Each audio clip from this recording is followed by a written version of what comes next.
সকলকে বলবো, মা মাটি মানুষকে, বাংলার মাটিকে, বাংলার সংস্কৃতিকে, বাংলার অস্মিতাকে সমস্ত সমাজ, সমস্ত জাতি, সমস্ত ধর্ম, সমস্ত বর্ণ, সমস্ত জগৎ সকলকে সম্মান জানিয়ে, শুভনন্দন জানিয়ে আমরা আমাদের কর্মসূচি, আজকে আমাদের 294টা কেন্দ্রের বিধানসভার প্রার্থী লিস্ট, তৃণমূল কংগ্রেসের জোড়াফুলের লিস্ট আমরা অল ইন্ডিয়া তৃণমূল কংগ্রেসের ঘোষণা করতে যাচ্ছি। তার আগে আপনাদের একটি বক্তব্য আছে আপনাদের কাছে আমার। আমি বিজেপি পার্টিকে বলবো, এত ভয় পাচ্ছেন কেন? ভদ্রভাবে, কারণ ওনাদের সৌজন্যতা নেই, আমাদের আছে। বলবো আপনাদের শুভ বুদ্ধির উদয় হোক এবং আপনারা এজেন্সিদের দিয়ে কলকাঠি না নাড়িয়ে, লক্ষ লক্ষ বাইরের লোক না নিয়ে এসে এখানে গ্যাসের সংকট না করে, পেট্রোলের সংকট না করে, স্কুলগুলোর সংকট না করে লড়াইটা আসুন না। শান্তিপূর্ণভাবে, সৌজন্যমূলকভাবে, রাজনৈতিকভাবে লড়াইটা হোক, গণতন্ত্রের ভিত্তি মজবুত করার জন্য। আর বিজেপির কমিশনকে বলবো, ক্ষমা করলেন, ব্রিলিয়ান্ট খেলা খেলছেন।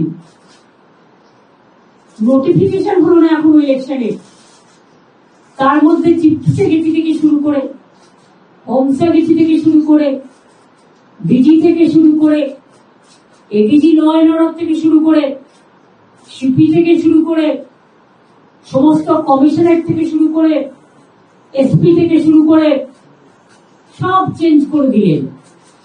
তা খেলাটা বিজেপির কথায় মেঘের আড়াল থেকে কেন খেলছেন?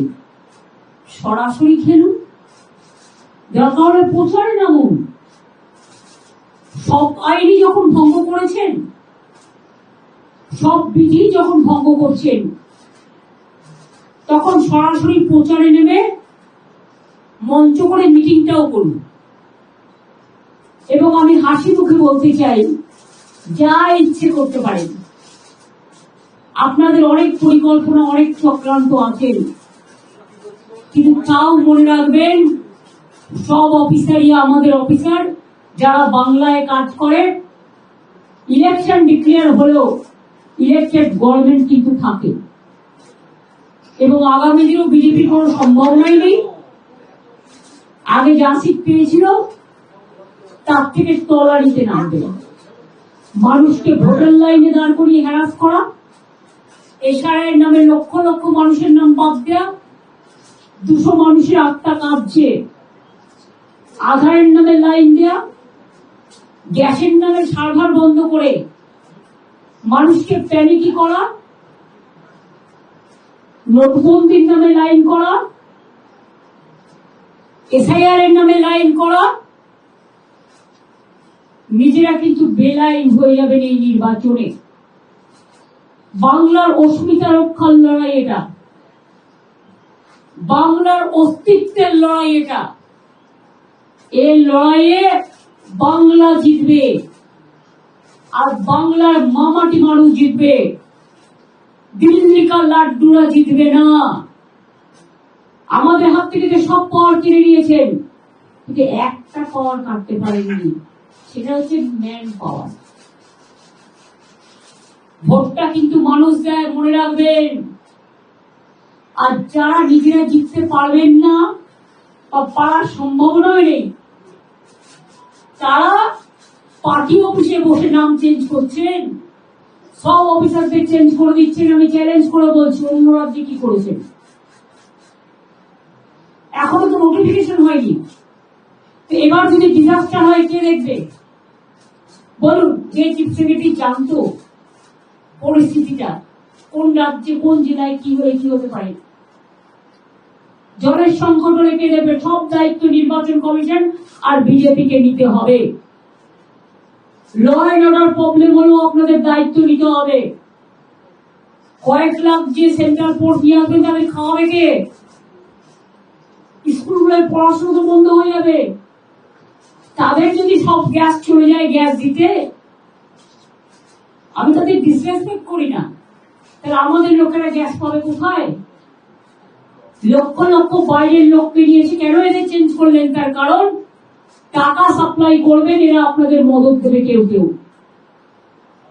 আম সাপ্লাই করবেন, তাই কারা আপনাকে মদত দেবে? তাই চুনচুনকে লিয়া। আমি প্রাইম মিনিস্টারের কথা উত্তরে বলছি, মাননীয় প্রধানমন্ত্রী, আপনার যদি গণতন্ত্রের প্রতি ভরসা থাকে তাহলে বাংলাকে এভাবে টার্গেট করছেন কেন? আর যত বাংলাকে টার্গেট করবেন বাংলার মানুষ তত প্রত্যাঘাত করবে আপনাদের।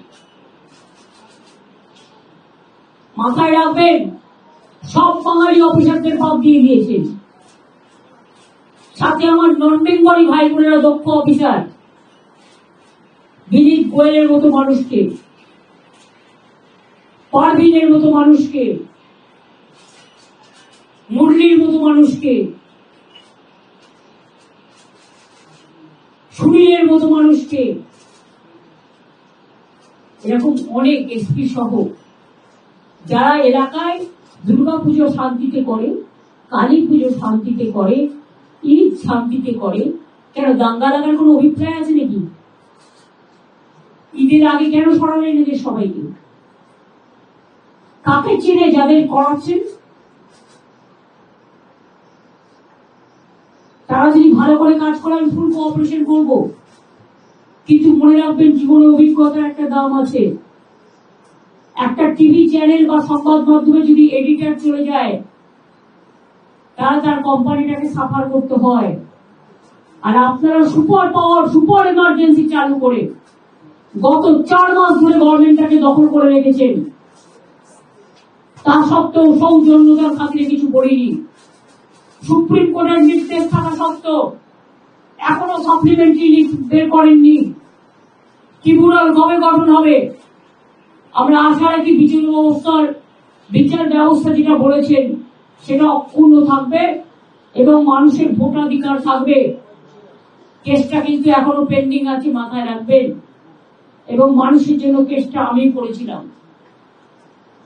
ওদের আরএসএস এর কিছু লোক এসছে, আমি তাদের শ্রদ্ধা করি যারা পুরনো আরএসএস। এখনকার যারা এসছে এরা তো টেক্সটার আরএসএস। এরা বসে বসে হরিয়ানা থেকে লোক নিয়ে এসছে, পিক অ্যান্ড চুজ। হরিয়ানাকে সামাল দিতে পারছে? হরিয়ানা থেকে লোক নিয়ে আসছে।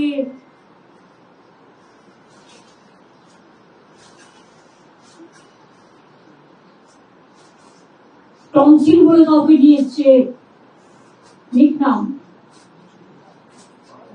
সে ঠিক করছে এখানকার চিফ সেক্রেটারি কি হবে, নিজের গলার টনসিলটা সামলাতে বলুন, যাতে টাকা ডিস্ট্রিবিউশন করতে পারে এই লোকগুলোকে দিয়ে, আর্মস আনতে পারে, ডাল আনতে পারে, বাংলার মাছ মাংস খাওয়া বা গুজরাটি বলুন, মারোয়ারি বলুন, রাজস্থানী বলুন, বিহারি বলুন, ইউপি বলুন, সব রাজ্যের যারা আমাদের এখানে আছেন আমরা সকলে একসাথে সম্প্রীতির সাথে বাস করি।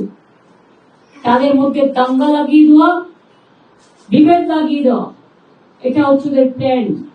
60% বাংলার মানুষকে কেটেছেন আর 40% আমার নন বেঙ্গলি ভাই বোন যারা যোগ্যতার সাথে কাজ করেছেন তাদেরও আপনারা বাদ দিয়েছেন। গায়ের জোরে বলছেন সব সেন্ট্রাল ডেপুটেশনে পাঠিয়ে দাও। আগে তো অনেককে তুলেছেন, সবাই চলে গেলে রাজ্যে জলটাকে দেখবে, পাওয়ারটাকে দেখবে, লোডশেডিং হলে আমরা তো এতদিন করতে দিইনি। এখন কোন রকম কোন ঘটনা ঘটলে প্লিজ দয়া করে আমাকে কেউ দোষ দেবেন না। টুটি চিপে ধরবেন বিজেপি, রাজনৈতিক টুটি। এবং মেঘের আড়াল থেকে যিনি খেলছেন